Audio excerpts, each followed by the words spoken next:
जय श्री कृष्णा दोस्तों, नमस्कार। आप सभी का ब्रज दर्शन ब्लॉग में स्वागत करती हूँ। मित्रों, आज हम जानेंगे ज्येष्ठ मास महात्म्य का प्रथम अध्याय, जिसमें बताया गया है कि ज्येष्ठ मास कितना पवित्र और पुण्यदायक होता है और इस महीने में किए गए स्नान, दान और पूजा का क्या महत्व है और क्या फल मिलता है। तो आइए बिना देरी किए शुरू करते हैं ज्येष्ठ महात्म्य का प्रथम अध्याय।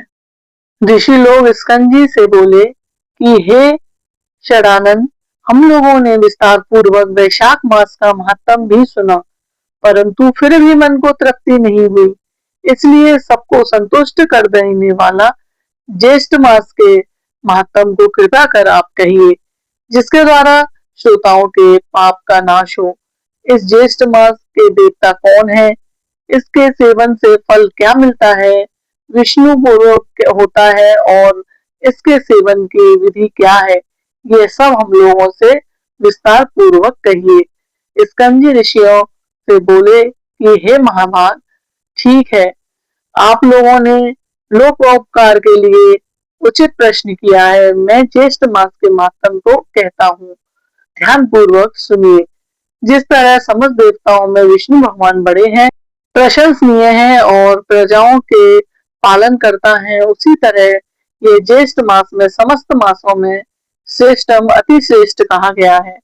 जिस ज्येष्ठ मास के समस्त दिवस श्रेष्ठ हैं और सभी पाप के समान है, इसलिए इस मास में समस्त लोगों के श्रेष्ठ कहा जाता है।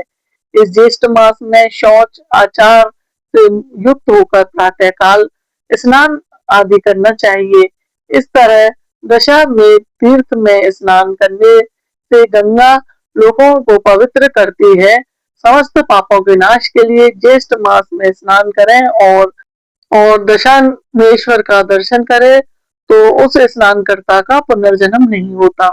उस ज्येष्ठ मास के दिव्य पुण्यतम और धर्मयुक्त है, जिस ज्येष्ठ मास में पापनाशनी सुंदर श्रोत वाहिनी जानवी अवतरणीय हुई।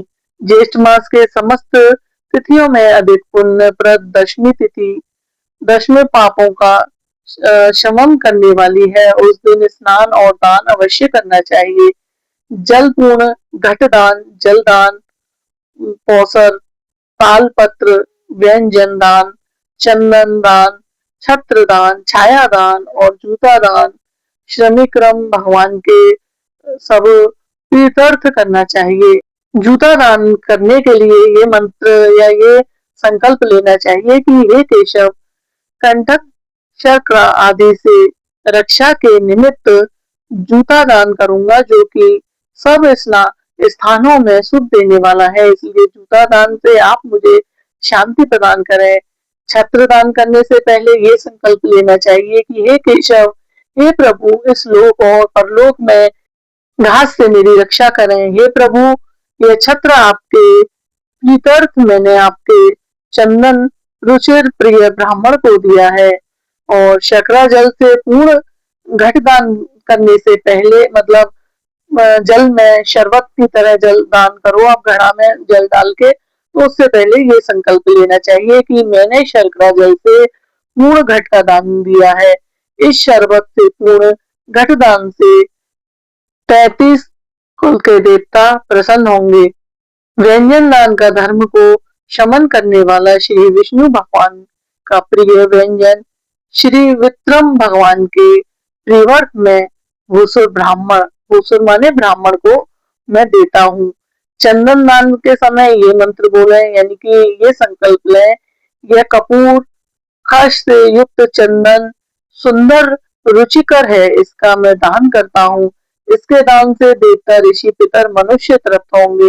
इस तरह अपनी शक्ति के अनुसार बहुत से दानों को देना चाहिए और प्राणी मात्र के लिए निर्जल वेश में जलदान यानी पौसर दान देना चाहिए।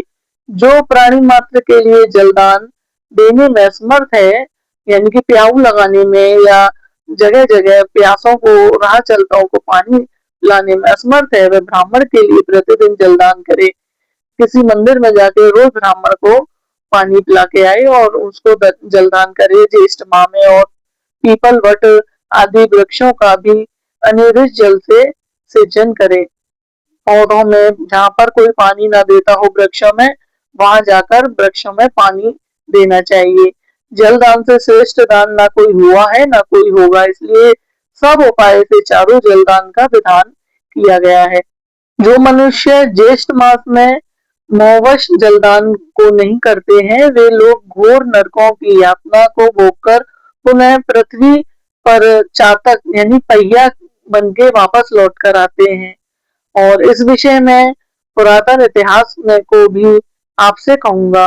पूर्व काल त्रेता युग में अंत में महिष्मतिपुरी में ब्राह्मण श्रेष्ठ वेद विद्वान का परांगत धर्मात्मा सुमंतु नामक ब्राह्मण हुआ। उस ब्राह्मण की गुणमती नामक स्त्री और देव शर्मा नामक पुत्र था। ब्राह्मण पुत्र देव शर्मा हमेशा देवता पूजन में निरत और अध्यात्मिक यानी कि अतिथि प्रिय था। किसी समय देवयोग से सनदा ओम को लाने के लिए वन को गया। वहां प्रसव तेज किरणों के लगने से और कृपा से अत्यंत व्याकुल हो गया। उस वन के जल राशि यानी तालाब के समीप जाकर वृक्ष की छाया में बैठ गया। फिर वहां पर जल पीकर जल के समीप बैठ सो ही गया। उस ब्राह्मण के भय से उस वन के जो मृग और पक्षीगण थे आदि थे, वे सब तृषा से पीड़ित होकर व्याकुल हो गए और उसमें से कुछ मर भी गए। मतलब डर के मारे तालाब के पास आए ही नहीं। सूर्य नारायण के अस्ताचल चले जाने पर जब निद्रा दूर हुई, तब वह ब्राह्मण अपने गृह को गया। जब अज्ञात दोष से युक्त वह ब्राह्मण मर गया, तब उसके साथ उसकी पवित्रता स्त्री ने पुत्र धन आदि का त्याग कर अग्नि में प्रवेश कर लिया। ब्राह्मण बनने हुए अज्ञात कर्म उसे तो पता ही नहीं था, निर्दोष था वो, और उस कर्म दोष के फल के से अनेक नरकों को भोगकर पुनः इस लोक में स्त्री के साथ चातक योनि में आकर अत्यंत दुखी हो गया। पूर्व जन्म के पाप, वो भी अनजाने में किए गए पाप को स्मरण करता हुआ अपने गृह में आकर और अपने वृक्ष के खोरा में बैठकर निरंतर करुणा पूर्वक रोदन करने लगा। उसके कन्नड़ को रोदन को सुनकर उसके पुत्र ने अनेक बार मना किया, परंतु वह उस वृक्ष के जो खोड़ा से नहीं निकलता था। अब क्रुद्ध पुत्र ने उस वृक्ष के कोटर यानी खोदरा में आग लगा दी।